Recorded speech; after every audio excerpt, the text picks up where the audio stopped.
إن الحمد لله نحمده ونستعينه ونستغفره ونؤمن به ونتوكل عليه ونعوذ بالله من شرور أنفسنا ومن سيئات أعمالنا من يهده الله فلا مضل له ومن يضلل فلا هادي له وأشهد أن لا إله إلا الله وأشهد أن محمدا عبده ورسوله أما بعد فإن خير الحديث كتاب الله وخير الهدي هدي محمد صلى الله عليه وسلم وشر الأمور محدثاتها وكل محدثة بدعة وكل بدعة ضلالة وكل ضلالة في النار. قال الله تبارك وتعالى في كلامه المجيد: يا أيها الذين آمنوا اتقوا الله حق تقاته ولا تموتن إلا وأنتم مسلمون. يا أيها الناس اتقوا ربكم الذي خلقكم من نفس واحدة وخلق منها زوجها وبث منهما رجالا كثيرا ونساء واتقوا الله الذي تساءلون به والأرحام إن الله كان عليكم رقيبا. يا أيها الذين آمنوا اتقوا الله وقولوا قولا سديدا يصلح لكم أعمالكم ويغفر لكم ذنوبكم ومن يطع الله ورسوله فقد فاز فوزا عظيما. اللهم صل على محمد وعلى آل محمد كما صليت على إبراهيم وعلى آل إبراهيم إنك حميد مجيد. اللهم بارك على محمد وعلى آل محمد كما بارکت علی ابراہیم وعلی آل ابراہیم انک حمید مجید. تمام قسم کی حمد و ثنا کبریائی اور بڑائی اس اللہ عز و جل کے لیے لائق و زیبہ ہے جس نے ہمیں اور آپ کو پیدا فرمایا، اور بے شمار درود و سلام اس ذات مبارکہ مطہرہ پر جن کا نام نامی اسم گرامی احمد مجتبیٰ محمد مصطفیٰ صلی اللہ علیہ وسلم. برادران اسلام، نوجوان دوستوں، بزرگوں اور بھائیوں، آج بتاریخ 9 ربیع الاول 1435 مطابق 10 جنوری سن 2014 عیسوی کے اس خطبہ جمعہ میں اس ماہ ربیع الاول کی مناسبت سے چند شکوک و شبہات اور چند بدعات کے تعلق سے کچھ گزارشات آپ حضرات کی سماعتوں کی نظر کرنے کی سعادت حاصل کرنے جا رہا ہوں. اللہ عز و جل سے دعا ہے کہ اللہ تبارک و تعالی ہمیں کہنے اور سننے سے زیادہ عمل کرنے کی توفیق عطا فرمائے. آمین یا رب العالمین. دوستوں اور بھائیوں،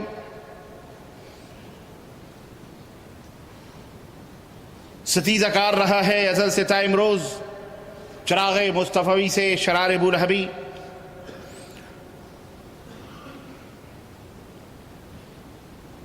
شہوت، خواہشات، چاہت،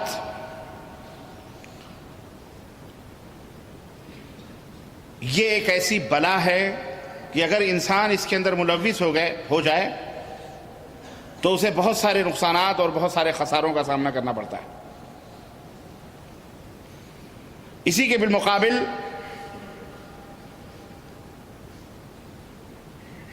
ایک اور چیز ہے جنہیں شبہات کہا جاتا ہے.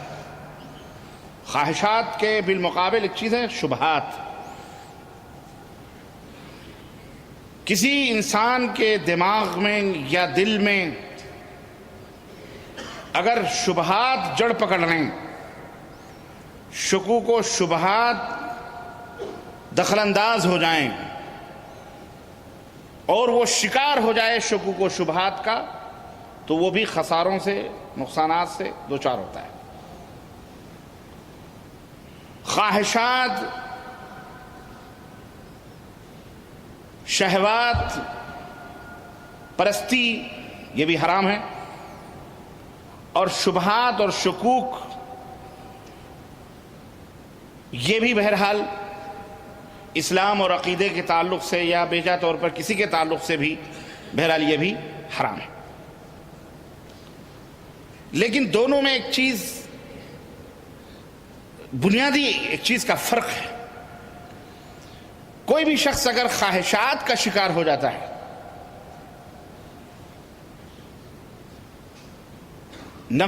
ہوا پرستی کا شکار ہو جاتا ہے، نفسانی خواہشات دخل درانداز ہو جاتی ہیں اس کے اندر، یا شہوت پرستی کی طرف مائل ہو جاتا ہے، تو کسی نہ کسی وقت، کسی نہ کسی دن، کسی نہ کسی گھڑی اسے توبہ کی توفیق ہو جاتی ہے. اور وہ توبہ کر لیتا ہے،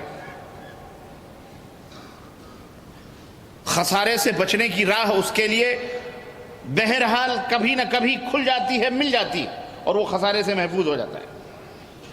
لیکن برا ہو اس شخص کا جو شکوک و شبہات کا شکار ہو جائے۔ اگر وہ شکوک و شبہات کا شکار ہو جاتا ہے تو ایک تو یہ ہے کہ ہلاکت اور تباہی اس کا مقدر بن جاتی ہے، دوسرے یہ کہ جلدی اسے توبہ کی توفیق نہیں ہوتی۔ آپ کہیں گے کہ یہ بنیاد جو یا قاعدہ جو آپ بتا رہے ہیں اس کی دلیل کیا ہے؟ قرآن کریم اٹھائیے، حضرت آدم علیہ السلام کا قصہ پہلے صفحے میں ذکر ہے۔ اللہ تبارک و تعالیٰ نے آدم علیہ السلام کی تخلیق کی علم سے نوازا، وعلم آدم الاسماء کلها، سارے اسماء سب کچھ سکھا دیے۔ فرشتوں سے کہا وَإِذْ قَالَ رَبُّكَ لِلْمَلَائِكَةِ اسْجُدُوا لِآدَمَ فَسَجَدُوا إِلَّا إِبْلِيسَ، رب نے ملائکہ سے کہا کہ سجدہ کرو، سبوں نے سجدہ کیا الا ابلیس، سوائے ابلیس کے کہ اس نے کیا کہا؟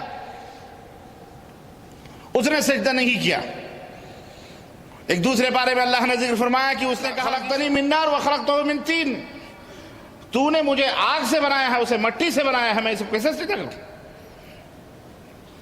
آدم علیہ السلام کو بہرحال اللہ تبارک تعالیٰ نے ابلیس لعین کو مردود قرار دیا، مردود بارگاہ قرار دیا، اور ہلاک و برباد ہو گیا، اور آج تک دنیا اور جہان اس کے اوپر لعنتیں بھیجتے رہی۔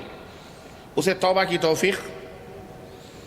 آدم علیہ السلام کو اللہ تبارک و تعالیٰ نے جنت میں ڈالا، جنت میں کہا حضرت حوا کو اور حضرت آدم سے کہا وَلَا تَقْرَبَا هَذِهِ الشَّجَرَةَ فَتَكُونَ مِنَ الظَّالِمِينَ، یاد رکھنا جنت میں ہو لیکن یہ ایک درخت ہے جو شجر ممنوع ہے، اس کے قریب بھی نہیں جانا، اس کے قریب بھی نہیں جانا، اس کو چھونا بھی نہیں، اس سے کچھ حاصل بھی نہیں کرنا، ورنہ ظالموں میں سے ہو جاؤ گے۔ نتیجہ یہ ہوا کہ شیطان آیا اور باقاعدے ان کو بہلایا پھسلایا، فَأَزَلَّهُمَا الشَّيْطَانُ فَأَخْرَجَهُمَا مِمَّا كَانَ فِيهِ، شیطان نے انہیں بہلایا پھسلایا۔ حضرت آدم علیہ السلام کو حضرت اماں حوا نے اکسایا، کوئی بات نہیں ہے، کھا لینے میں کیا حرج ہے، آخر ہم تو جنت میں ہیں۔ شیطان نے کہا کہ جانتے ہو اللہ تبارک و تعالیٰ نے اس درخت سے قریب ہونے کے لیے تمہیں کیوں منع کیا ہے؟ اس لیے کہ اللہ کا فیصلہ یہ ہے کہ تمہیں ایک نہ ایک دن یہاں سے نکالے گا، اور اگر تم یہ چاہتے ہو کہ جنت کی سدا بہار نعمتوں سے ہمیشہ فائدہ اٹھاتے رہو تو پھر سنو، اس درخت سے کھا لو، جب اس درخت سے کھا لو گے تو ہمیشہ ہمیں جنت میں رہو گے۔ حضرت آدم علیہ السلام کو حضرت اماں حوا نے بھی پھسلایا، انہوں نے بھی، اور وہ کام کر لیا، شہوت میں آ گئے، چاہت میں آ گئے، رغبت میں آ گئے، خواہشت میں آ گئے، خواہشات نے اکسایا، شہوت نے اکسایا، رغبت نے، چاہت نے اکسایا۔ رغبت تھی جنت میں رہنے کی، ہمیشہ رغبت تھی جنت میں رہنے کی، جنت سے کون نکلے گا؟ اللہ رب العزت کی دی نعمتیں، اس رغبت، اس شہوت، اس چاہت نے اکسایا، اور آدم علیہ السلام نے وہ کام کر لیا جسے اللہ رب العزت نے منع فرمایا تھا کہ اس کے قریب بھی نہ جانا۔ پھسل گئے، بہکاوے میں آ گئے، اس درخت سے انہوں نے کھا لیا۔ اللہ تبارک و تعالیٰ نے انہیں کیا کر دیا؟ جنت سے نکال کر کے زمین کے اوپر بھیج دیا۔ روتے رہے، اماں حوا بھی روتی رہی، اب بابا آدم بھی روتے رہے، اور آپ کو پورا واقعہ معلوم ہے۔ فَتَلَقَّىٰ آدَمُ مِن رَبِّهِ كَلِمَاتٍ فَتَابَ عَلَيْهِ، شہوت پرستی تھی، وہ خواہش چاہت کے دلدل میں پھنس گئے، اور اس شہوت کے کہنے میں انہوں نے یہ کام کر تو لیا، ضرور خسارہ ضرور ہوا، نقصان ضرور ہوا، رب کی نافرمانی ضرور ہوئی، لیکن اللہ تبارک و تعالیٰ نے فرمایا فَتَلَقَّىٰ آدَمُ مِن رَبِّهِ كَلِمَاتٍ فَتَابَ عَلَيْهِ إِنَّهُ هُوَ التَّوَّابُ الرَّحِيمُ۔ آدم نے رب سے کچھ کلمات سیکھے، اور ان کلمات کے عوض اللہ رب العزت سے دعا کی، اس کے ذریعے سے اللہ نے ان کی دعا کو قبول فرمایا، اللہ نے ان کی توبہ کو قبول فرمایا، اور وہ بہرحال بلند و بالا مقام کے پہ فائز ہو گئے۔ یہ دلیل ہے اس بات کی کہ انسان جب کسی شہوت میں ملوث ہو جاتا ہے، جب اپنی رغبت و چاہت میں ملوث ہو جاتا ہے، جب اپنی چاہتوں کا وہ شکار ہو جاتا ہے، شہوت پرستی کا شکار ہو جاتا ہے، ایک شخص شراب کا عادی ہو جاتا ہے، ایک آدمی کسی حرام کاری کے اندر ملوث ہو جاتا ہے، اس کی شہوت اس کے اوپر غالب آ جاتی ہے اور اللہ کے اور رسول کے نافرمانی میں کچھ حرام کا ارتکاب کر لیتا ہے۔ میرے عزیزوں اور بھائیوں، تاریخ نے ہمیں بتلایا ہے اور سیرت نے ہمیں بتلایا ہے، قرآن نے ہمیں بتلایا ہے، نبی کے احادیث نے ہمیں بتلایا ہے کہ اسے ایک نہ ایک دن توفیق ضرور ہوئی ہے توبہ کرنے کی۔ ایک شرابی شراب پیتا ہے، شہوت کے تحت وہ شراب پی لیتا ہے، زناکار زناکاری کرتا ہے، شہوت اس کے اوپر غالب آتی ہے، چور چوری کرتا ہے، شہوت اس کے اوپر غالب آتی ہے، اللہ کی نافرمانی کرنے والا نافرمانی کر بیٹھتا ہے، محرمات کا شکار ہو جاتا ہے، لیکن ایک نہ ایک دن اسے توبہ کی ضرور توفیق ہوتی ہے اور وہ جانتا ہے کہ یہ شراب پینا غلط ہے،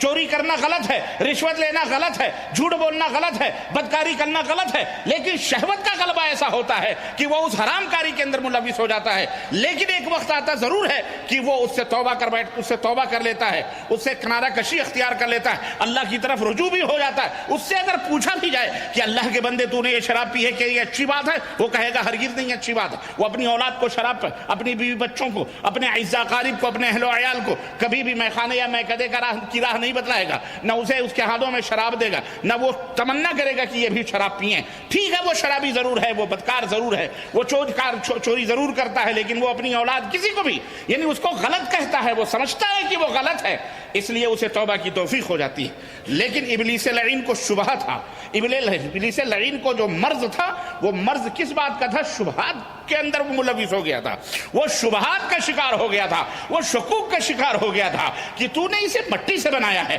مجھے تو نے آگ سے بنایا ہے، بھلا آگ مٹی کے سامنے کیوں جھکنے لگی؟ اور بھلا سجدہ تو صرف اللہ کا کرنا ہے، سجدہ تو صرف اللہ کا کرنا ہے، تو نے مجھے اپنا سجدہ کرنے کے بجائے آدم کے سجدے کے اوپر کیوں اکسا دیا؟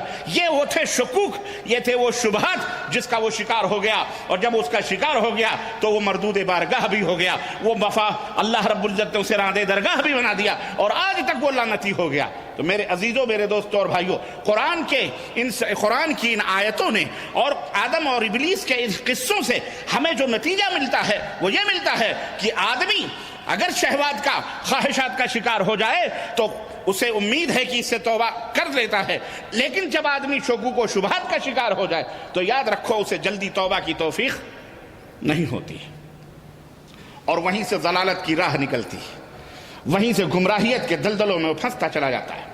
میں نے یہ لمبی چوڑی تمہید ایک مقصد کو، ایک ہدف کو، ایک چیز کو بیان کرنے کے لیے باندھی، اور آپ کے ذہن و دماغ میں اس تمہید کو بٹھانے کے بعد اس کے اوپر جس چیز کو میں فٹ رکھنا چاہ رہا ہوں وہ چیز سمجھانا چاہ رہا ہوں کہ آج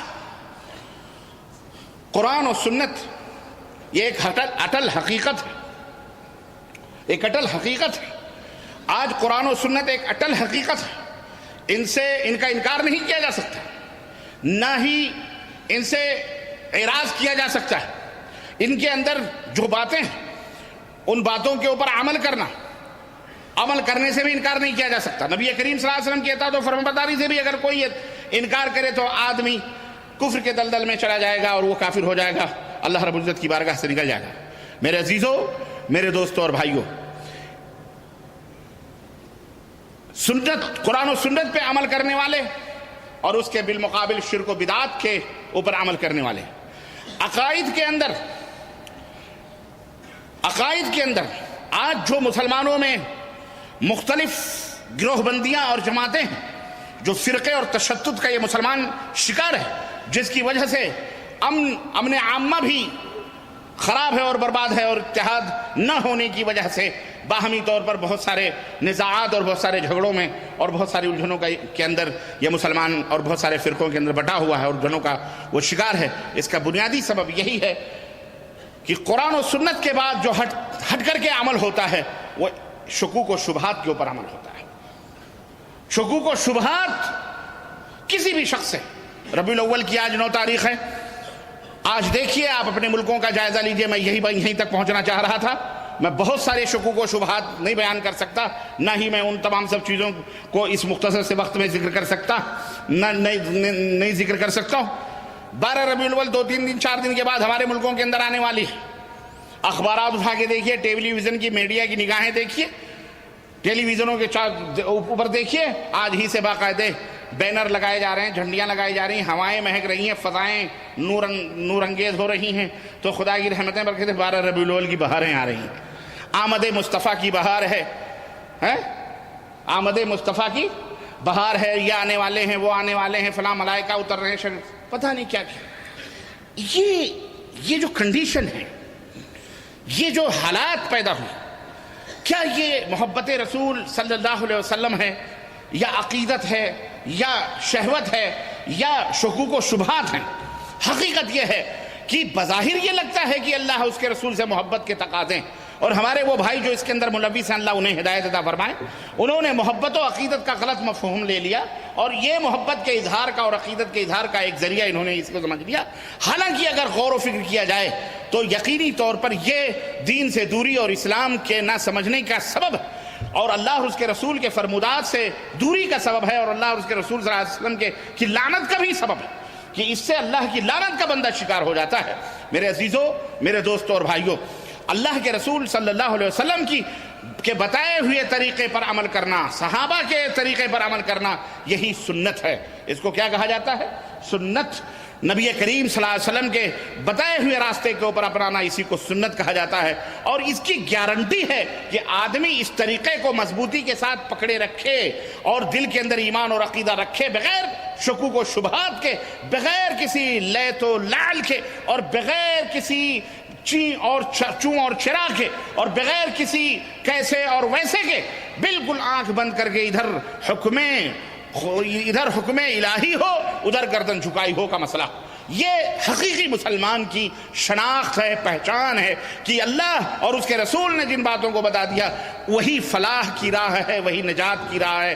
اس کے علاوہ اور کوئی راستہ جنت کی طرف جانے والا نہیں ہے. اللہ رب العزت نے فرمایا کہ ان تطیعوہ تہتدوا, اگر تم اس نبی کی اطاعت کرو گے فلاح پاؤ گے. اللہ رب العزت نے اپنے نبی کا رتبہ اور مقام بتاتے ہوئے ارشاد فرمایا, من یطع الرسول فقد اطاع اللہ, جس نے رسول کی اطاعت کی اس نے در حقیقت اللہ کی اطاعت کی. یعنی رسول اکرم صلی اللہ علیہ وسلم جنت کی ضمانت ہیں, آپ کی اطاعت اور آپ کی اتباع جنت کی ضمانت ہے, اس میں کوئی شک اور شبہ نہیں کیا جا سکتا ہے. اس سے ہٹ کر کے جو عمل ہوگا اسی کا نام بدعت ہے. یہ بدعت جو پیدا ہوتی ہے, بدعت بہت بڑی گمراہی اور بہت بڑی ضلالت ہے. میں نے آج سے 2-3 ہفتہ پہلے اسی ممبر سے اس موضوع کے اوپر خطبہ دیا ہے, اور میں نے بتایا ہے کہ جو ہے مومنین کی راہ یا صالحین کی راہ کیا ہے. اس موضوع پر بدعت یہ بہت ہی خطرناک عمل ہے. اللہ کے رسول صلی اللہ علیہ وسلم نے, میرے عزیزوں, حکومت و سلطنت کے بارے میں اتنی شدت نہیں اختیار کری جتنی اللہ کے رسول صلی اللہ علیہ وسلم نے اس دین کو مضبوطی کے ساتھ تھامنے اور بدعت سے دور رہنے کا حکم دیا, اور فرمایا علیکم بسنتی وسنت الخلفاء الراشدین. اور اس سے پہلے اللہ کے رسول صلی اللہ علیہ وسلم فمن یعش منکم من بعدی سیری اختلافا کثیرا, اے میرے صحابہ, مجھ سے پہلے میرے بعد جو لوگ آئیں گے اس دنیا میں بہت زیادہ اختلافات دیکھیں گے, بہت زیادہ اختلافات پیدا ہو جائیں گے, لوگ مختلف ٹکڑیوں میں بڑھ جائیں گے, آپسی رائے, آپس میں دست بگریباں ہوں گے, اختلافات بڑھیں گے. اللہ کے نبی صلی اللہ علیہ وسلم فرما رہے ہیں فَسَيَرَى اخْتِلَافًا كَثِيرًا, بہت زیادہ اختلافات دیکھیں. اے اللہ کے نبی پھر کیا کریں؟ یہ اختلافات ہوں گے اور بہت زیادہ مسلمانوں کے اندر تفرقے پیدا ہوں گے. اس موقع پر کیا کیا جائے گا, کیا کریں؟ اللہ کے نبی صلی اللہ علیہ وسلم نے نسخہ بتلاتے ہوئے کیا فرمایا؟ آپ صلی اللہ علیہ وسلم فرمایا علیکم بسنتی, علیکم بسنتی, علیکم بسنتی. عربوں کا یہ مقولہ علیکم فرض ہے, تمہارے اوپر فرض ہے کہ تم میری سنتوں کو لازم پکڑو, میری سنتوں. وسنت الخلفاء الراشدین, اور خلفاء راشدین کی سنتوں کو لازم پکڑو. وعضوا علیہا بالنواجذ, مضبوطی کے ساتھ پکڑو, یہاں تک کہ اگر دانتوں کی داڑھوں سے بھی اگر تمہیں پکڑنا پڑے تو اس کے ساتھ لگا کے مضبوطی کے ساتھ پکڑو, دانتوں کی داڑھ سے. یہ اللہ کے نبی صلی اللہ علیہ وسلم کیوں فرما رہے ہیں یہ کہ آپ شکوک و شبہات پیدا کر کے بدعت کے شکار ہو, آپ اپنی منمانی کریں, آپ نہ جانے کیا کیا اس کے اندر قاعدے اور قانون اور راستے نکالیں اور سنت کو آپ ترک کر دیں. آپ اپنی مرضی سے قرآن اور سنت کو سمجھنے کی کوشش کریں. اور صحابہ کرام جو اس وحی الہی کے اولین پیروکار تھے اور جن کے اوپر یہ اللہ کے نبی پر قرآن اترتا تھا، عمل کرنے کے لیے صحابہ تیار تھے، آپ ان کو نظر انداز کر دیں، آپ انہیں اپنی زندگی سے اور دائرہ اسلام سے باہر سمجھ لیں. استغفر اللہ، ہرگز نہیں، ہرگز نہیں. بلکہ حکم یہی ہے، علیکم بسنتی و سنت الخلفاء الراشدین المہدیین. ضمانت بھی دی ہے کہ یہ خلفاء راشدین وہ ہیں جو ہدایت یافتہ ہیں. کون ہے؟ ہاں، یہ ہدایت سند دی جا رہی ہے، دربار نبوی سے سند مل رہی ہے. اور کسی کو اس کائنات میں کسی کو بھی بڑے سے بڑا ہو یہ سند عطا نہیں کی گئی ہے. جو مہدیین ہیں، ہدایت یافتہ راشدین ہیں، صحیح راستے کو بتانے والے لوگ ہیں، رشد و ہدایت کے علم بردار ہیں صحابہ، ان کے راستے کو لازم پکڑو. علیکم بسنتی و سنت الخلفاء الراشدین المہدیین. وہ بھی وہ ہدایت یافتہ ہیں. کون کہہ رہا ہے یہ؟ ہم اور آپ نہ جانے کن کن للو پنجو کو ہدایت یافتہ قرار دے دے کر کے ان کے دم چھلے بن جاتے ہیں اور دم پکڑ کے دوڑنے لگتے ہیں. نبوی دربار سے جنہیں سرٹیفکیٹ ملی ہے ہدایتوں کی، جنہیں نبوت کے دربار سے جو تعلیم یافتہ ہیں اور جنہیں یہ اللہ کے رسول صلی اللہ علیہ وسلم سند فرمائی کہ رشد و ہدایت کے علم بردار ہیں، صحابہ کرام رضوان اللہ علیہم اجمعین ہیں. قرآن و سنت کو اس طرح سمجھو جس طرح اللہ نے اپنے رسول کو اور رسول نے اپنے صحابہ کو سمجھایا ہے، تب تمہیں قرآن و سنت سمجھ میں آئیں گے. ورنہ اپنی منمانی نہ جانے کتنے شکوک و شبہات کے تم شکار. اور آگے اللہ تعالیٰ کے رسول صلی اللہ علیہ وسلم نے کیا فرمایا؟ اللہ کے رسول صلی اللہ علیہ وسلم فرماتے ہیں وَإِيَّاكُمْ وَمُحْدَثَاتِ الْأُمُورِ، اور خبردار خبردار بچنا دین کے اندر کسی بھی نئی بات کے پیدا کرنے سے. فَإِنَّ كُلَّ مُحْدَثَةٍ بِدْعَةٍ، اس لیے کہ دین کے اندر کوئی بھی محدثہ، کوئی بھی نئی بات پیدا کر دی جائے، کوئی بھی نئی بات پیدا کر دی جائے، وہ کیا ہے؟ بدعہ ہے. کیا ہے؟ بدعت. بدعت. وَكُلُّ بِدْعَةٍ ضَلَالَةٍ، اور ہر بدعت گمراہی ہے. ہر کل بدعت ضلالہ. ہر بدعت، نبی کہیں ہر بدعت گمراہی ہے، امتی کہے نہیں، کچھ اس میں اچھی چیزیں بھی ہیں. واہ! اور پھر دعویٰ کرے میں اللہ کے نبی کا سچا پکا محبت کرنے والا ہوں. یہ جرأت ہے جناب کی کہ اللہ کے رسول صلی اللہ علیہ وسلم کہیں ہر بدعت گمراہی، اور امتی کیا کہیں؟ شکوک پیدا کرے، شبہات پیدا کرے. یہ دیکھو فلانی چیز بھی بعد میں آئی، یہ بھی جھوٹ بولتا ہے، شکوک پیدا کرتا ہے، شبہات پیدا کرتا ہے. یہ شکوک اور شبہات جن کا مقدر بن جائیں جہنم ان کا مقدر ہو جاتے ہیں، یاد رکھو. اور انہیں کبھی توبہ کی توفیق بھی نہیں ہوتی. کیوں؟ اس کی وجہ یہ ہے کہ ان شکوک و شبہات کو وہ دین سمجھتا ہے. شہوات کو کوئی دین نہیں سمجھتا، شراب پینے کو کوئی اسلام نہیں سمجھتا.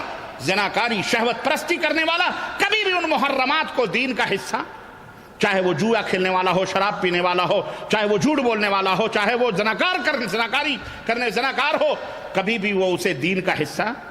لیکن جو شکوک و شبہات کے شکار ہو جاتے ہیں دین اور اسلام کے اندر، عقائد کے اندر، جن کے اندر شبہات پیدا ہوتے ہیں، جو شبہات پیدا کرتے ہیں، یہ انہیں دین سمجھتے ہیں، انہیں اسلام سمجھتے ہیں، انہیں قرآن و سنت کی تعبیر سمجھتے ہیں.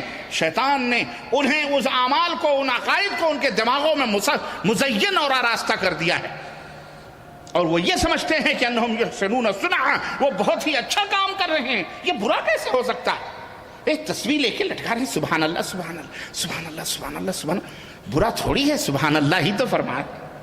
حلقے میں بیٹھے ہوئے ہیں، اللہ اللہ اللہ اللہ اللہ اللہ اللہ اللہ کہہ رہا ہے، یہ غلط کیسے ہو سکتا؟ جھنڈی بنڈی لگا لیا اور جناب علی بیٹھ کے حلوے ماڈے کھا رہے ہیں اور جھنڈے لہرا رہے ہیں، آمد مصطفیٰ بہار مصطفیٰ، آمد مصطفیٰ بہار، محمد صلی اللہ علیہ وسلم کا نام لے رہے ہیں. یہ وہ شبہات ہیں، یہ وہ شکوک ہیں. ہم میرے عزیزوں، میرے دوستوں، بڑی حیرت کی بات ہے، بڑی افسوس کی بات ہے کہ اس کو لوگوں، تو میں عرض یہ کر رہا ہوں، اسے کبھی توبہ کی جلدی توفیق نہیں ہوتی. بدعتی کو توبہ کی. اللہ ہم سب کو بدعت سے محفوظ رکھے.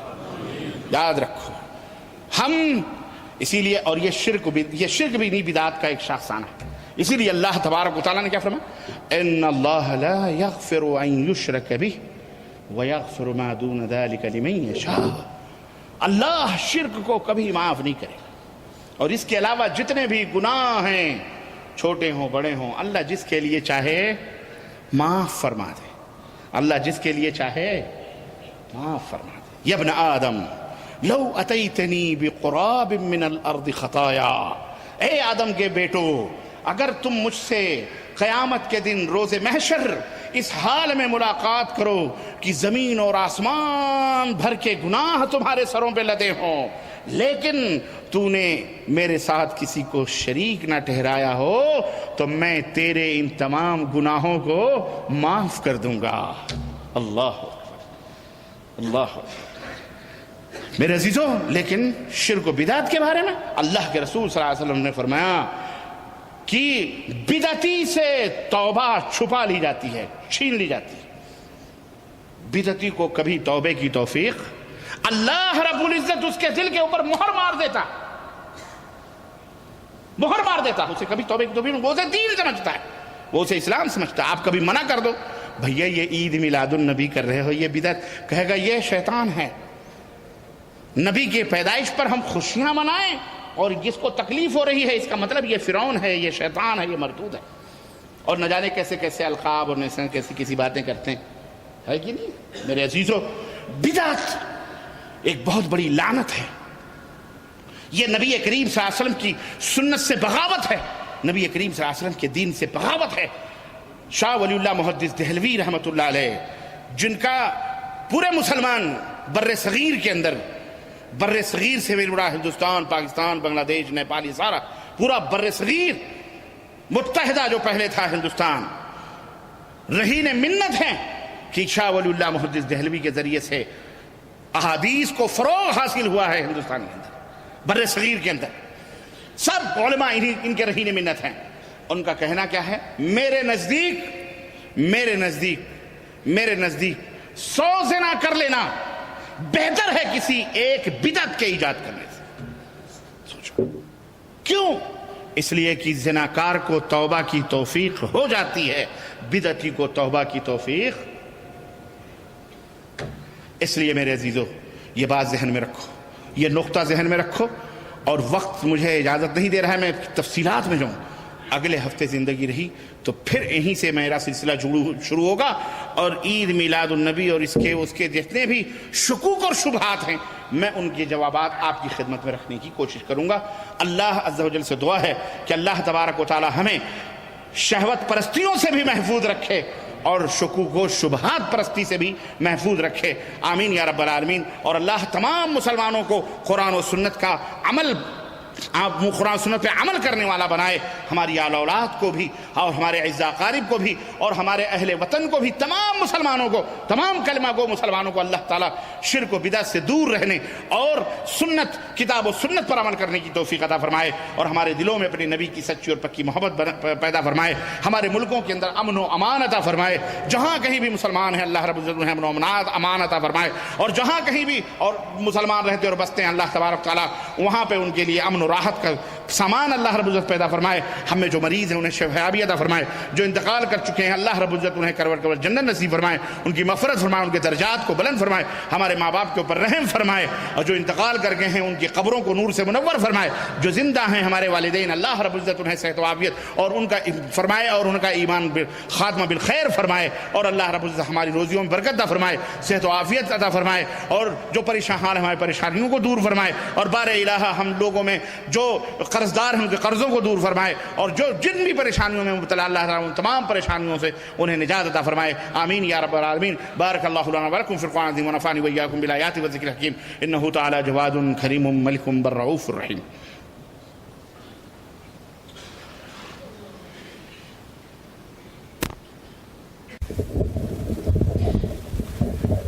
ان الحمد للہ نحمده ونستعینه ونستغفره ونؤمن به ونتوکل علیہ ونعوذ باللہ من شرور انفسنا ومن سیئات اعمالنا من يهده الله فلا مضل له ومن يضلل فلا هادي له وأشهد أن لا إله إلا الله وأشهد أن محمدا عبده ورسوله. أما بعد، فإن خير الحديث كتاب الله وخير الهدي هدي محمد صلى الله عليه وسلم وشر الأمور محدثاتها وكل محدثة بدعة وكل بدعة ضلالة وكل ضلالة في النار. قال الله تبارك وتعالى في كلامه المجيد: يا أيها الذين آمنوا اتقوا الله حق تقاته ولا تموتن إلا وأنتم مسلمون واعتصموا بحبل الله جميعا ولا تفرقوا. يا أيها الناس اتقوا ربكم الذي خلقكم من نفس واحدة وخلق منها زوجها وبث منهما رجالا كثيرا ونساء واتقوا الله الذي تساءلون به والأرحام إن الله كان عليكم رقيبا. يا أيها الذين آمنوا اتقوا الله وقولوا قولا سديدا يصلح لكم أعمالكم ويغفر لكم ذنوبكم ومن يطع الله ورسوله فقد فاز فوزا عظيما. اللهم صل على محمد وعلى ال محمد كما صليت على ابراهيم وعلى ال ابراهيم انك حميد مجيد. اللهم بارك على محمد وعلى ال محمد كما باركت على ابراهيم وعلى ال ابراهيم انك حميد مجيد.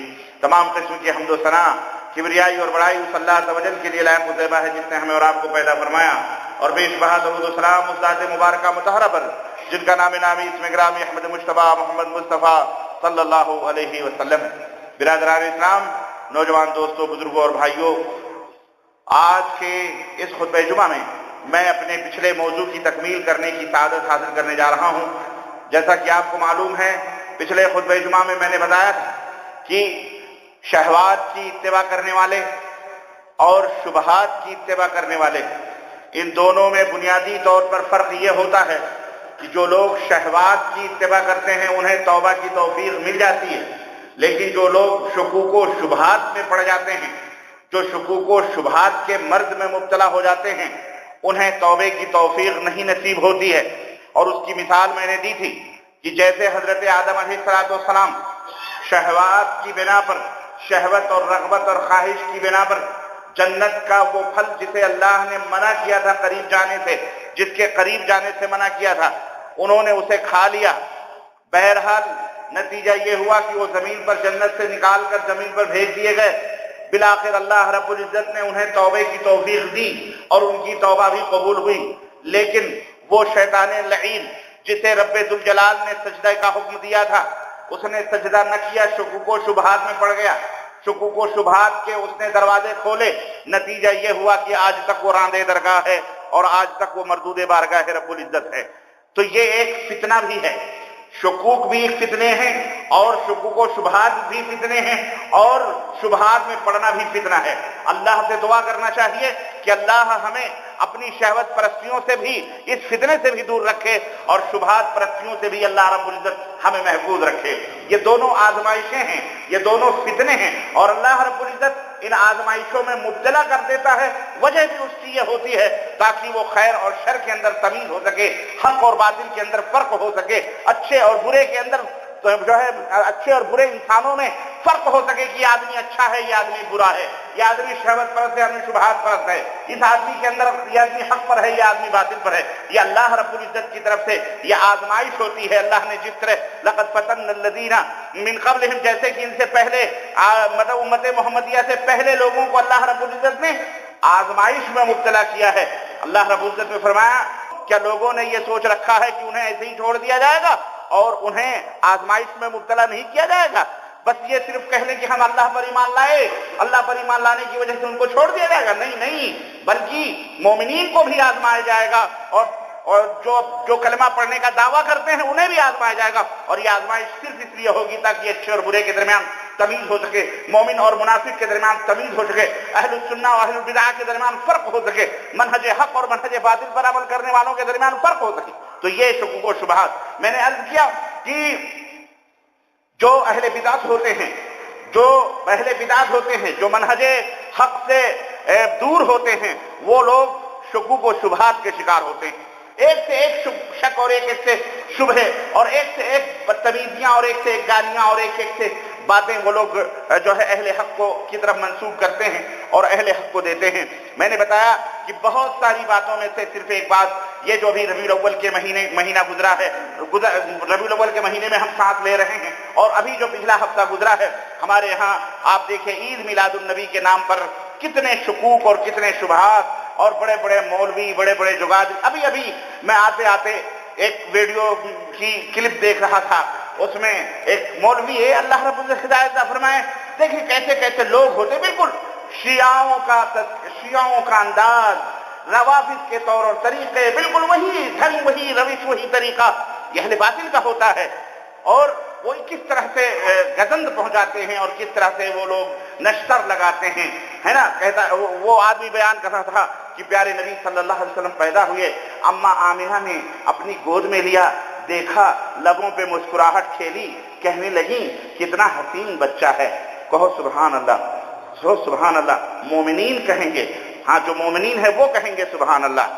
دیکھیں یعنی اشارہ کدھر کر رہا ہے، یعنی گویا کہ جو جلن کرنے والے ہیں، جو حسد کرنے والے ہیں، جو عید میلاد النبی نہیں مناتے وہ کفار ہیں، جو عید میلاد النبی نہیں مناتے وہ نبی کے دشمن ہیں، جو عید میلاد النبی نہیں مناتے وہ نبی کے غدار ہیں، جو عید میلاد النبی نہیں مناتے وہ دشمنان اسلام ہیں، جو عید میلاد النبی نہیں مناتے وہ یہود و نصارہ کے نقش قدم پہ چلنے والے ہیں، جو عید جشن اور جلوس نہیں کرتے وہ لوگ دائرہ اسلام سے باہر ہیں.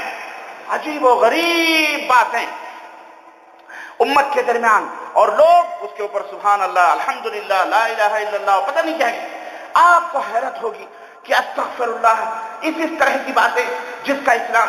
میں نے کہا کہ آئیے آج کی اس مجلس میں مختصراً بہت مختصر طور پر میں ان کے کچھ شکوک و شبہات کا میں جائزہ لوں گا. دیکھیں باطل جب آپ کے سامنے آتا ہے تو بہت بڑا لگتا ہے، جیسے کوئی پہاڑ ہو، اتنا بڑا پہاڑ، اتنا بڑا غبارہ ہوتا ہے کہ باپ رے بابا بھی اس کے اندر پوری دنیا سما جائے گی. اب اس آندھی اور طوفان کے سامنے ٹکنا جو ہے مشکل اور محال ہو جائے گا. لیکن اہل حق الحمدللہ اللہ نے انہیں ایسے اسلحے، ایسے ہتھیار دیے ہیں، اور وہ اسلحے اور ہتھیار کوئی بم، کوئی وہ کیا ہوتا ہے 8047 کیا ہوتا ہے بہرحال، اور جو کوئی پستول، کوئی ایسی چیز ٹینک نہیں ہوتے، بلکہ ان کے پاس رب کے قرآن اور محمد الرسول اللہ صلی اللہ علیہ وسلم کے فرمانوں کے ہتھیار ہوتے ہیں، سلف صالحین کی روش کے طریقے ہوتے ہیں، جس کے بارے میں نبی کائنات نے فرمایا تھا کہ من یعش منکم بعدی من یعش منکم فسیرى اختلافا کثیرا، میرے فسیرى اختلافا کثیرا فعليكم بسنتي وسنة الخلفاء الراشدين المهديين تمسكوا بها وعضوا عليها بالنواجذ. کہ میرے بعد جو کوئی زندہ رہے گا تو اس کائنات میں بہت زیادہ اختلافات دیکھے گا. جدھر دیکھو اختلافات کی لہر دوڑ رہی ہے، جہاں دیکھو. یہ غیروں کی بات نہیں ہو رہی ہے، نبی کائنات اپنی امت کے اختلاف کی بات کر رہے ہیں.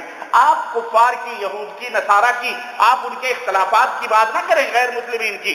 خود نبی کائنات نے اپنی امت کی بات کی ہے کہ میری امت میں یہ اختلافات پیدا ہوں گے، بہت زیادہ اختلافاً کثیراً، بہت زیادہ اختلافات ہوں گے. اے اللہ، پھر ایسے موقع پر ہمیں کیا رہنمائی دی جا رہی ہے؟ نبی کائنات فرماتے ہیں علیکم بسنتی، علیکم بسنتی، تمہارے اوپر میری سنت کو پکڑنا لازم ہے. وسنت الخلفاء الراشدین المہدیین، اور ان خلفاء جو ہدایت یافتہ، رشد و ہدایت کے پیکر ہیں، ان کے راستے کو اور انہیں مضبوطی کے ساتھ اور ان کے طریقے کو مضبوطی کے ساتھ پکڑنا ضروری ہے. تمسکوا بہا، انہیں مضبوطی کے ساتھ پکڑ لو. وعضوا علیہا بالنواجذ، اور ان کو مضبوطی کے ساتھ پکڑ کر اپنے دانتوں سے، اتنی مضبوطی کے ساتھ اپنی دانتوں سے پکڑ لو. وَإِيَّاكُمْ، اور خبردار سنو. وَإِيَّاكُمْ وَمُحْدَثَاتِ الْأُمُورِ، خبردار دین میں، امور میں، احکام میں نئی باتوں کے پیدا کرنے سے بچنا. ہاں، نئی باتیں نہیں ایجاد کرنا. فَإِنَّ كُلَّ مُحْدَثَةٍ بِدْعَةٍ، اس لیے کہ ہر بدعت جو دین کے اندر ایجاد کی جائے دین کے نام پر، وہ کیا ہے؟ گمراہی ہے. وفی روایت وَكُلُّ بِدْعَةٍ ضَلَالَةٍ، وَكُلُّ بِدْعَةٍ ضَلَالَةٍ، ہر بدعت گمراہی ہے. وفی روایت وَكُلُّ ضَلَالَةٍ فِي النَّارِ، اور ہر گمراہی جہنم میں پہنچانے والی ہے، ہر ضلالت جہنم میں پہنچانے والی ہے. اللہ کے رسول صلی اللہ علیہ وسلم نے اپنی امت کو ڈرایا ہے، دھمکایا ہے، بتلایا، راستہ واضح ہے، صاف ہے. کوئی بھی عمل ہو، من عمل عملا لیس علیہ امرنا فہو رد، اللہ کے نبی نے فرمایا کوئی ایسا عمل کرے جس کے اوپر ہمارا عمل نہیں ہے، ہم نے نہیں کیا ہے، وہ آدمی مردود ہے، وہ عمل بھی مردود ہے. بس کلیئر کٹ، بالکل واضح طور پر بنیاد ہے، فیصلہ. اب آ جائے کوئی بھی عمل ہو. انہی اعمال میں سے یہ جشن عید میلاد النبی کا یہ جلوس اور یہ بھنگڑا اور یہ اونٹ اور گاڑیوں کو سجانا اور اس کے اوپر عربوں کے لباس پہننا، تسبیح اور مصلے لٹکا کر بڈھوں کو، بچوں کو، جوانوں کو آگے آگے باقاعدہ نگارے بجاتے ہیں. بجائے دیکھا نا آپ لوگوں نے، نگارے بجاتے ہوئے، ڈھول بجاتے ہوئے. اللہ کے نبی صلی اللہ علیہ وسلم فرماتے ہیں لیکثر المزامیر، اللہ نے مجھے جہاں اخلاق کی چوٹیوں کو پورا کرنے کے لیے اور بلندیوں کو تک پہنچانے کے لیے مبعوث فرمایا ہے، وہیں اللہ نے مجھے گانے اور بجانوں کو مٹانے کے لیے بھی اللہ رب العزت نے مجھے مبعوث فرمایا ہے. آج وہی کی امت نبی کی ولادت کے نام پر ڈھول، تاشے، مندیرے، بھنگڑے اور باقاعدہ ڈینس اور باقاعدہ جو ہے فلمی گانوں کی طرزوں پر ڈینس بھی ہوتے ہیں اور نعتیں بھی پڑھی جاتی ہیں شہوات کو ابھارنے کے لیے. لڑکیاں، عورتیں سج دھمک کر کیا میک اپ کر کے ٹیلی ویژنوں پہ آ کے نبی کریم صلی اللہ علیہ وسلم کے نام پر فتنے بانٹ رہی ہیں، فتنے پھیلا رہی ہیں. یہ اسلام ہے؟ یہ دین ہے؟ یہ بتاؤ. پوچھو ان مولویوں سے، پوچھو ان دین کا نام لینے والوں سے، پوچھو ان ٹھیکیدار بننے والوں سے، کیا ہمارے نبی کا تمسخر اور مذاق نہیں ہے؟ نبی کے دین کو تم نے باضابطہ اطفال بنا رکھا ہے. یہ کیا ہے؟ یہ کیا ہے یہ اسلام؟ کیا اللہ کے نبی صلی اللہ علیہ وسلم نے یہ سب کیا ہے؟ جب یہ تمام سب چیزیں اور پورا ٹوٹل یہ کام ہی حرام ہے، یہ ولادت اور یہ جنم دن اور یہ برثڈے، یہ یہود و نصارہ کی روش ہے. یہود و نصارہ کے طرز عمل کو اختیار کرنا ہے، اور یہ لوگ جتنے بھی ہیں اختیار کرتے ہیں اور دھیرے دھیرے ضلالت و گمراہی میں چلے جاتے ہیں. آپ نے دیکھا نہیں، ہمارے ہی بر صغیر کے ایک شیخ الاسلام بدعت اور شرک کرتے جا کے چرچوں تک پہنچ گیا اور چرچوں کا بھی برتھ ڈے اور جا کے ان کے بھی کیک کاٹنے لگا. آپ نے سنا نہیں، آپ نے دیکھا نہیں، اور انہی کی بولی بولنے لگا. ظاہر ہے کہ یہ طرز اور طریقہ ہی وہی ہے. میرے عزیزو، اب جب سوال کیا جاتا ہے کہ بھائیو یہ نہ کرو، یہ تمام سب چیزیں بدعت ہیں، یہ نہیں کرنا چاہیے، تو کہتے ہیں کہ بدعت ہے. یہ گھڑی پہننا بھی بدعت، ٹرین پہ سواری کرنا بھی، یہ دیکھیں شکوک و شبہات. بدعت اپنی طرف سے بدعت کہہ کر اور اس کی تعریف بھی امت کو بتاتے ہیں. کیا جو نبی کے زمانے میں نہ ہو اب پیدا ہو وہ بدعت؟ یہ بدعت کی تعریف نہیں ہوتی. میں نے اسی منبر رسول سے بہتر اوقات میں بدعت کی تعریف آپ کو بتلائی ہے اور بتلایا ہے کہ بدعت کی تعریف وہ ہے جو پیغمبر اسلام حضرت محمد الرسول اللہ صلی اللہ علیہ وسلم نے کی ہے. من احدث فی امرنا هذا ما ليس منه فهو رد، رواہ البخاری. وعن ابی عائشہ رضی اللہ تعالی عنہا، ام المومنین عائشہ صدیقہ رضی اللہ تعالی عنہا سے روایت، اور صحیح بخاری کے اندر روایت، اللہ کے نبی نے فرمایا کہ جس نے ہمارے لائے ہوئے اس دین میں، اس امر میں، اس حکم میں کسی نئی بات کا اضافہ کیا وہ مردود ہے، وہ بدعت. ٹرین اللہ کا دین ہے؟ بولو. ہوائی جہاز پہ سفر کرنا یہ اللہ کا دین ہے؟ آپ ہوائی جہاز پہ اس لیے سفر کرتے ہیں تاکہ آپ کی نیکیوں میں اضافہ ہو. ٹرینوں اور کاروں اور گاڑیوں میں اس لیے بیٹھتے ہیں تاکہ آپ کی نیکیوں میں اضافہ ہو. آپ جو ہے گھڑیاں پہنتے ہیں اس لیے تاکہ آپ کی نیکیوں میں اضافہ ہو. استغفر اللہ، یہ دنیاوی امور ہیں، یہ دنیاوی امور ہیں، یہ دینی امور. بولو. اما جو گھڑی پہنتا ہے وہ بھی مسلمان ہے، جو نہیں پہنتا وہ بھی مسلمان. جو دو ٹانگوں سے چلتا ہے بیچارہ وہ بھی مسلمان ہے، جو ہوائی جہاز سے چلتا ہے وہ بھی مومن اور مسلمان ہے کہ نہیں؟ اسلام میں کوئی فرق نہیں دینی اعتبار سے. تو عرض کرنے کا مطلب یہ ہے کہ دین کے اندر کسی نئی بات کا اضافہ کرنا بھائی ثواب سمجھ کر کے، یہ جتنے بھی آج کام، روپے، پیسے، اللہ دلے جو ہو رہے ہیں، آج سجایا جا رہا روڈوں کو اور اس کو سب کچھ. اب جب ہم اس پہ بولتے ہیں تو کہتے ہیں دیکھو جلن ہو رہی ہے، اس کو یہ وہابی ہے، اس کو تکلیف ہو رہی ہے، نبی سے تکلیف. ایک مردودو، ہمیں نبی سے، ارے ہمیں جتنی محبت نبی کی بات کرتے تم، ہم نے تو وہ کام کیا ہی نہیں جو نبی نے کیا ہی نہیں. ہم تو وہ کرتے ہیں جو پیارے نبی حضرت محمد الرسول اللہ صلی اللہ علیہ وسلم نے. تم نے، اللہ کی قسم ہے، جاؤ ایک ثبوت دے دو نبی کائنات صلی اللہ علیہ وسلم قرآن سے، حدیث سے، کہ اللہ کے نبی صلی اللہ علیہ وسلم نے بھی اپنی 63 برس کی زندگی میں کبھی اپنا برتھ ڈے منایا، کبھی اپنا برتھ ڈے بولو منایا ہو؟ جاؤ ہم تمہارا برتھ ڈے کل ہی سے شروع کر دیں گے. استغفر اللہ استغفر اللہ. یہ یہود و نصارہ کی روش کہتے ہیں. ایک مولوی کہتا ہے کہ ٹھیک ہے قرآن اور حدیث میں یہ بات نہیں لکھی ہے، لیکن یہ بتاؤ منع کہاں لکھا ہے؟ دلیل منع کہاں لکھا ہوا ہے کہ عید میلاد النبی کا جشن نہ منایا جائے؟ منع کہاں لکھا ہوا؟ دلیل دو۔ دلیل کون دے؟ تم دو۔ ہم نے کہا جو دعویٰ کرتا ہے وہ دلیل دیتا ہے، جو دعویٰ کرے وہ دلیل دے، جو انکار کرے وہ دلیل نہیں دیتا۔ اگر تم کہتے ہو کہ یہ موبائل یا یہ مائکروفون تمہارا ہے تو تم دلیل دو۔ الٹا دعویٰ کر کے ہم سے کہتا ہے یہ تمہارا نہیں ہے، تم دلیل دو۔ کار آپ کی ہے، گھر آپ کا ہے کہ نہیں؟ تو دلیل کون دے گا کہ بھائی دلیل آپ دو گے نا کہ یہ میرا ہے، ٹھیک ہے؟ نہیں، دعویٰ کرنے والا کہتا ہے تو دلیل دے کہ کہاں لکھا ہوا یہ میرا نہیں ہے۔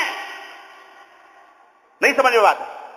الٹا چور کوتوال کو ڈانٹے۔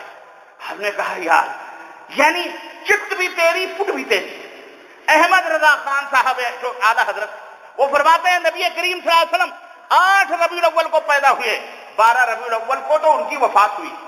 ظالم اپنے امام کی بھی بات کو پتے پھوٹ ڈال کے حلوہ اور روٹی کھانے میں لگا ہوا ہے نہ، یہاں امام بھی اسے نظر۔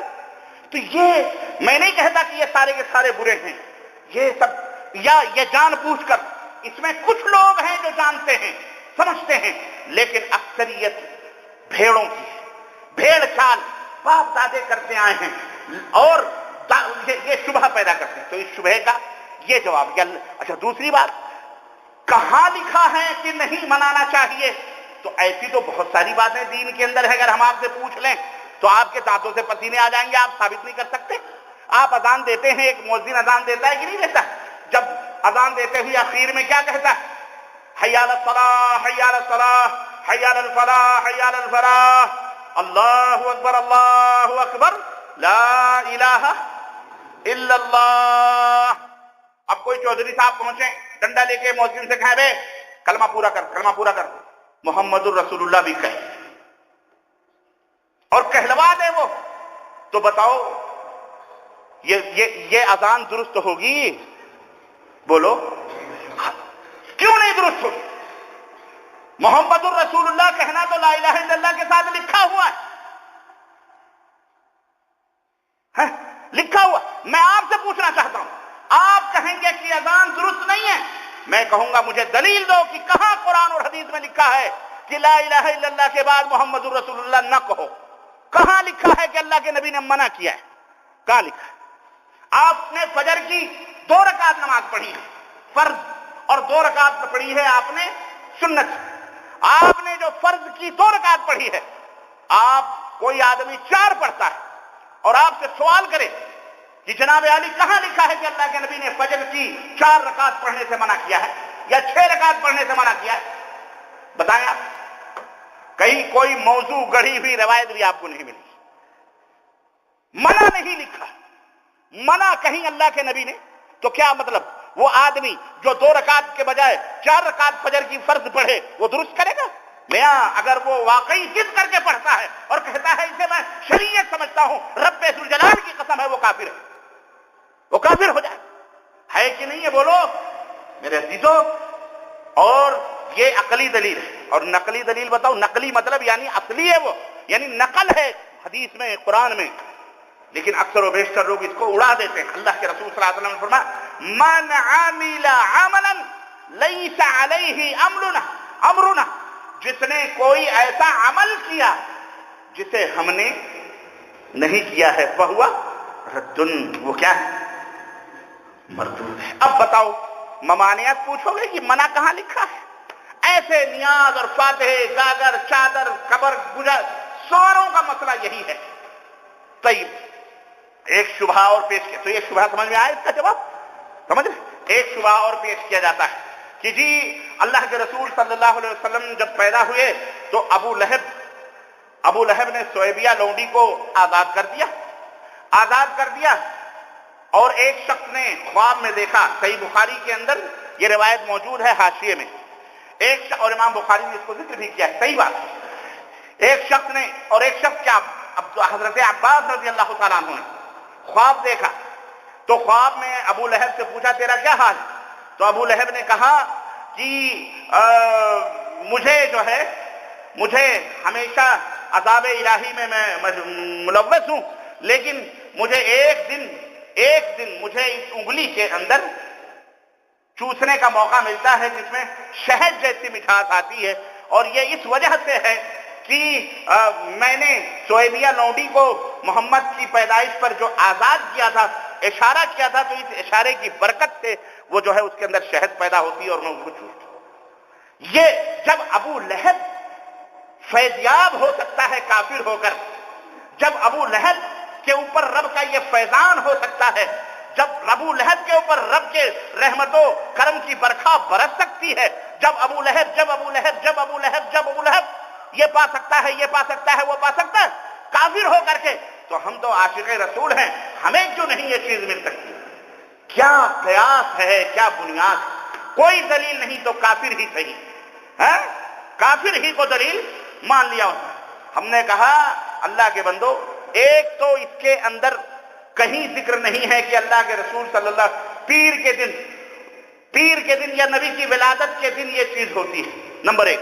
نمبر دو، یہ خواب ایک کافر نے دیکھا۔ عباس رضی اللہ تعالیٰ عنہ اس زمانے میں کفر میں تھے، وہ کافر تھے، اور خواب میں ایک کافر کو دیکھا۔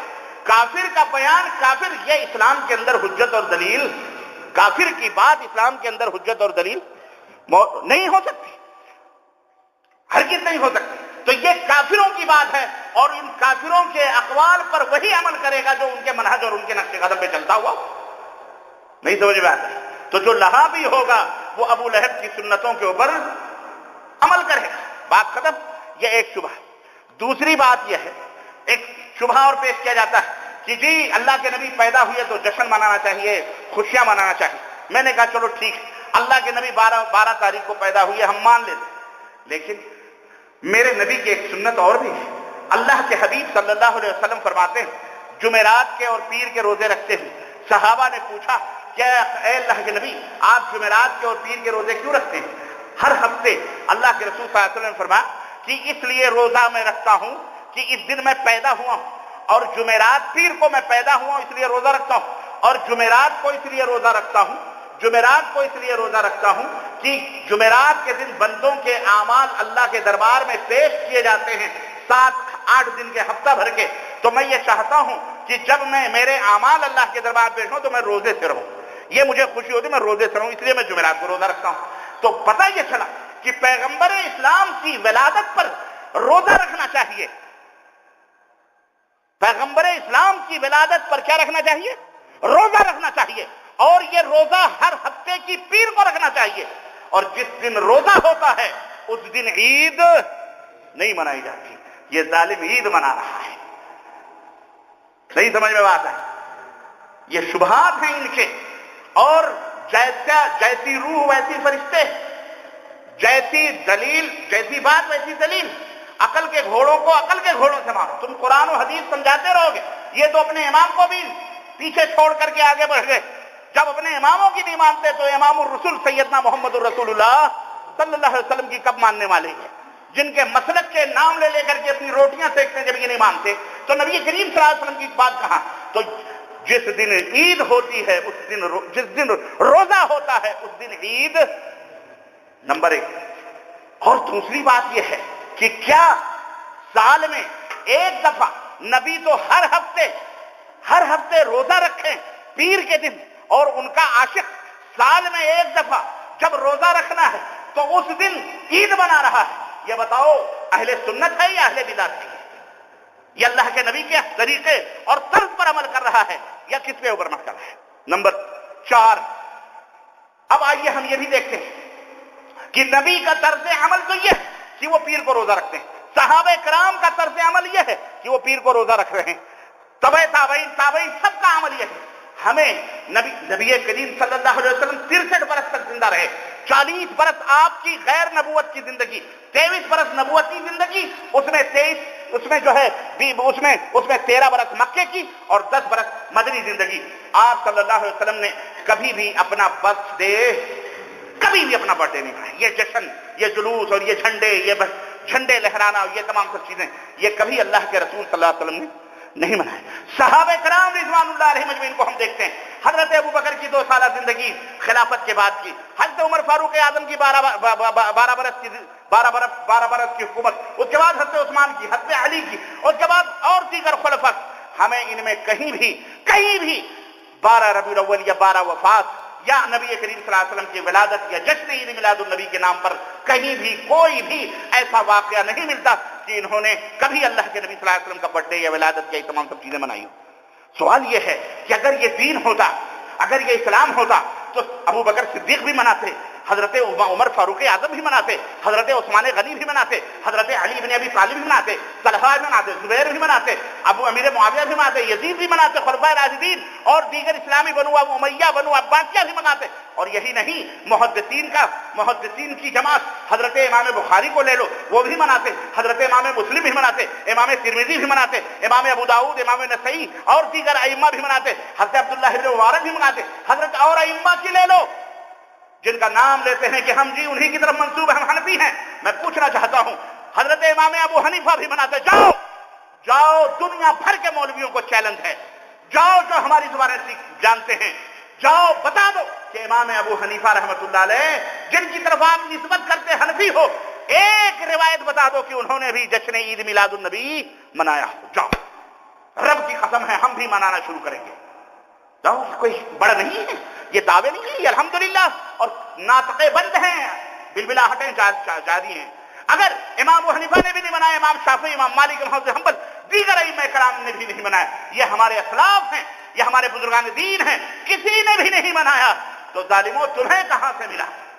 تم نے یہ 6 صدی ہجری کی پیداوار، یہ بدعتیں رافضی شیعوں سے آئی تھی اور سنیت کے نام پر اپنی جو ہے وہ کر رہے ہیں۔ اور اگر آج مولوی یہ کہتا ہے کہ نہ منانے والے گستاخ رسول ہیں، نہ منانے والے کافر ہیں، نہ منانے والے جہنمی ہیں، جشن عید میلاد النبی نہ منانے والے نبی کے گستاخ ہیں، نبی کے غدار ہیں، تو جاؤ، ہمیں ایسی غداری قبول ہے۔ کیوں؟ ابو بکر نے بھی نہیں منایا۔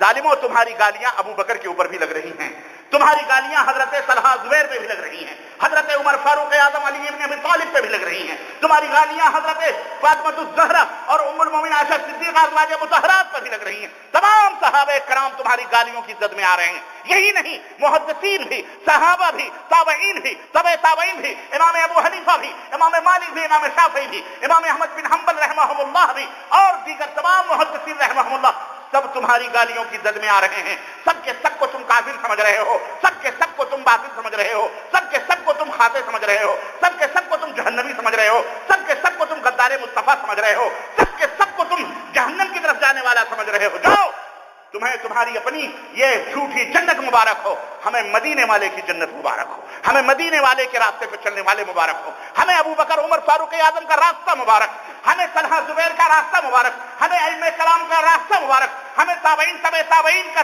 راستہ جو جنت کی طرف جاتا ہے سلف صالحین کا، ہمیں وہ مبارک ہو، تمہیں بدعت اور شرک کے راستے مبارک ہو۔ جاؤ، اللہ سے توبہ کرو، ورنہ واللہ جہنم کے سوا تمہارا کوئی مقدر نہیں۔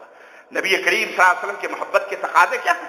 یہی ہیں کہ ادھر حکم الہی ہو، ادھر گردن جھکائی۔ من یطع الرسول فقد فاز فوزا عظیما، من یطع اللہ ورسولہ فقد فاز فوزا عظیما۔ جو اللہ کی اور اس کے رسول کی اطاعت کرتے ہیں وہی کامیابیوں سے ہمکنار ہوتے ہیں۔ اے مسلمانوں، ہمارا کام آپ کو بتلا دینا ہے، ہمارا کام آپ تک پیغام کو پہنچا دینا ہے، سمجھا دینا ہے۔ سمجھو گے خود کا اپنا بناؤ گے، نہیں سمجھو گے خود کا اپنا بگاڑو گے۔ لست علیہم بمسیطر، رب نے اپنے حبیب کے بارے میں فرمایا تم ان کے اوپر داروغہ نہیں ہو، تمہارا کام علیک البلاغ وعلینا الحساب۔ اللہ فرماتا ہے اے نبی آپ کا کام ہے ان تک پہنچا دو، ہمارا کام حساب لینا ہے۔ اللہ حساب لے گا، جواب تمہیں دینا پڑے گا۔ وہاں عشق فشق ناکام، وہاں یہ عشق فشق یہ محبت کے نام پر ڈھونگ دھتورے جو تم کر رہے ہو یہ کام نہیں آئیں گے۔ میدان محشر ہی میں بدعتیوں کو جہنم کی طرف ڈھکیل دیا جائے گا جو نبی کی دین کے اندر نئے نئے اضافے کر کے بیٹھے تھے۔ اللہ سے توبہ کرو، اللہ سے توبہ کرو، اللہ کے ڈرو، قرآن و سنت کو اپنا منہج سمجھو، دستور سمجھو، سلف صالحین ائمہ کرام محدثین کی راہوں پہ چلو، انشاءاللہ انہی کے ساتھ حشر ہوگا انشاءاللہ تبارک تعالیٰ۔ اللہ عز و جل سے دعا ہے کہ اللہ تبارک تعالیٰ ہمیں قرآن و سنت پہ چلنے والا بنائے، ہمیں شرک اور بدعات سے دور فرمائے، ہمارے تمام مسلمانوں کو شرک و بدعات سے دور فرمائے، تمام مومن مومنات کو اللہ جنت کی راہوں پہ چلائے، سلف صالحین کے راہوں پہ چلنے کی توفیق عطا فرمائے، اور اللہ رب ہمیں جو انتقال کر چکے ہیں انہیں جنت نصیب فرمائے، جو بیمار ہیں اللہ انہیں شفایابی عطا فرما، جو ضرورت مند ہیں ان کی ضرورتوں کو پوری فرما۔ اے اللہ عالم اسلام میں جہاں کہیں بھی مسلمان پریشانیوں میں ہیں اللہ ان کی پریشانیوں کو دور فرما مولا، ظالموں کو سرکشوں کو اللہ ان کے انجام بد تک پہنچا دے مولا، ان کے اوپر اپنا قہر نازل فرما، ان کے اوپر زمینوں کو تنگ کر دے مولا، اے اللہ اسلام اور مسلمانوں کے دشمنوں کے اوپر اپنی زمینوں کو تنگ کر دے مولا، اے اللہ آسمانوں سے بھی اور زمین سے بھی اپنے عذاب ان کے اوپر نازل فرما مولا، ان کے اوپر اپنا قہر، اپنا برق، اپنی بجلیاں اور اپنا غضب نازل فرما دے مولا، اے اللہ اسلام اور مسلمانوں کی حفاظت فرما مولا، اے اللہ موحدین اور موحدات کی حفاظت فرما مولا، متبعین سنت اور متبعات سنہ کی حفاظت فرما مولا، اے اللہ اس ملک کے ولاۃ امور کی حفاظت فرما مولا، یہاں کے بادشاہ اور یہاں کے وزراء اور یہاں کے حکمرانوں کی اللہ تبارک کا حفاظت فرما مولا، انہیں کتاب و سنت پر چلنے والا بنا مولا، اے اللہ انہیں راہ ہدایت پر چلنے والا بنا مولا، اور عالم اسلام میں جہاں کہیں بھی مسلمان رہتے اور بستے ہیں اللہ ان سب کے حکمرانوں کو کتاب اللہ اور سنت رسول اللہ کو نافذ کرنے والا بنا مولا، ان کے باہوں کو مضبوط فرما، ان کے ہاتھوں کو مضبوط فرما، تاکہ انہیں وہ قوت عطا فرما وہ کتاب اللہ اور سنت رسول اللہ کو نافذ کر سکے مولا، اور اللہ تیرے احکام کو دنیا کے اندر چلانے والا انہیں بنا دے مولا، اے اللہ ہم میں جو کمزور ہیں انہیں طاقتور بنا، جو غریب ہیں انہیں مالدار بنا، جو بے روزگار ہیں انہیں روزیوں سے لگا دے مولا، اے اللہ جو ضرورت مند ہیں ان کی جائز ضرورتوں کو پوری فرما دے مولا، اے اللہ ہم سب کو نیک عمل کرنے کی اور اچھے طریقے سے رہنے کی توفیق عطا فرما، اور جہنم کے عذاب سے ہم سب کو بچا لے، اور جہنم سے نجات عطا فرما کہ اللہ ہم سب کو اور ہمارے والدین کو، اعزاء اقارب دوست احباب بھائی بہن اہل وطن جتنے بھی مومن مومنات ہیں اللہ تعالیٰ سب کو جنت الفردوس میں جگہ عطا فرما مولا، آمین یا رب العالمین۔ بارک اللہ لنا ولکم فی القرآن ونفعني وإياكم بالآیات والذکر الحکیم انہ تعالی جواد کریم ملک بر رؤوف رحیم۔